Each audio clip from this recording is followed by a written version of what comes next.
Hello everyone, नमस्ते। आज हामी जाँदैछौँ न्युजिल्यान्डमा रहेको हाकारीमाटा स्टियर्स चढ्नको लागि। यो चाहिँ ह्यामिल्टन सिटीबाट 20 देखि 30 मिनट्सको दूरीमा रहेको छ। हामी चाहिँ एकदमै धेरै एक्साइटेड थियौँ हाम्रो डेस्टिनेसन पोइन्टमा पुग्नको लागि, किनभने हामीले यो प्लान 4 विक्स अगाडि बनाएको थियौँ। हामी चाहिँ हाम्रो भ्यूज इन्जोय गर्दै अगाडि बढिरहेको थियौँ। Let's hope you guys also enjoy this video. हामी चाहिँ हाम्रो कारलाई पार्क गरेर हिँड्दै आफ्नो डेस्टिनेसन पोइन्ट अगाडि लाग्यौँ। यो चाहिँ हो हाम्रो डेस्टिनेसन इन्ट्री पोइन्ट र हामीले चाहिँ फोटो खिच्ने निर्णय गर्यौँ। उनले चाहिँ सोधिरहेको थियो के पोज दिने होला भनेर। मैले पनि भने थम्स अप। त्यसै गरेर हामी अगाडि बढ्दै गयौँ र मैले आएर यहाँ एउटा नयाँ कुरा सिकेँ। न्युजिल्यान्डमा चाहिँ फरेस्ट प्रोटेक्ट कसरी गरिदो रहेछ भनेर। फर्स्टमा चाहिँ आफ्नो जुत्ता पुस्ने, त्यसमा सेनिटाइजर लगाउने। यसो गर्नाले चाहिँ आफूसँग भएको किडा वा रोग चाहिँ नेचरमा नफैलिने रहेछ र प्राकृतिक वातावरण पनि सुरक्षित रहने रहेछ। यो आइडिया चाहिँ मलाई एकदमै नै धेरै राम्रो लागेको हो। त्यसपछि हामी हाम्रो गन्तव्यतिर अगाडि बढ्यौँ। जाँदै बाटोमा हामीले एउटा स्मल वाटरफल देख्यौँ र हामीले एउटा दुईटा फोटो पनि खिच्यौँ।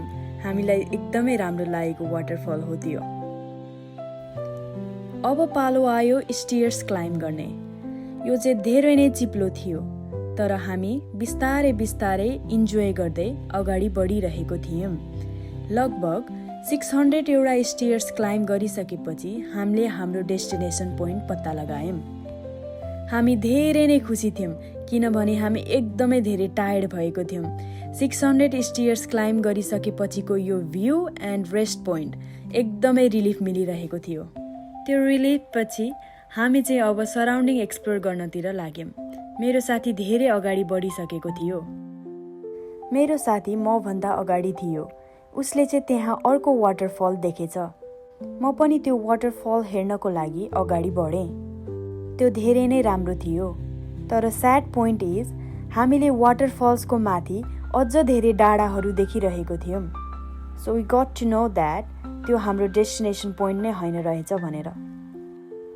त्यसपछि हामी बिस्तारै माथि चढिरहेको थियौँ। मेरो साथी थाकिसकेको थियो, त्यसैले ऊ मभन्दा पछाडि हिँडिरहेको थियो। अब हामीले चाहिँ एकछिन रेस्ट लिने निर्णय गर्यौँ किनभने एकदमै थाकिसकेका थियौँ। तर हामी अगाडि रहेको भ्यूले हाम्रो थकाइ मेटिरहेको थियो। यो चाहिँ हो हाम्रो फाइनल स्टियर्स। एक्ज्याक्टली 1387 स्टियर्स क्लाइम्ब गरिसकेको पछि यो हो हाम्रो सुन्दर भ्यू। हामीले चाहिँ यो हाइएस्ट पोइन्टबाट पुरै ह्यामिल्टन देखिरहेको जस्तो फिल भइरहेको थियो।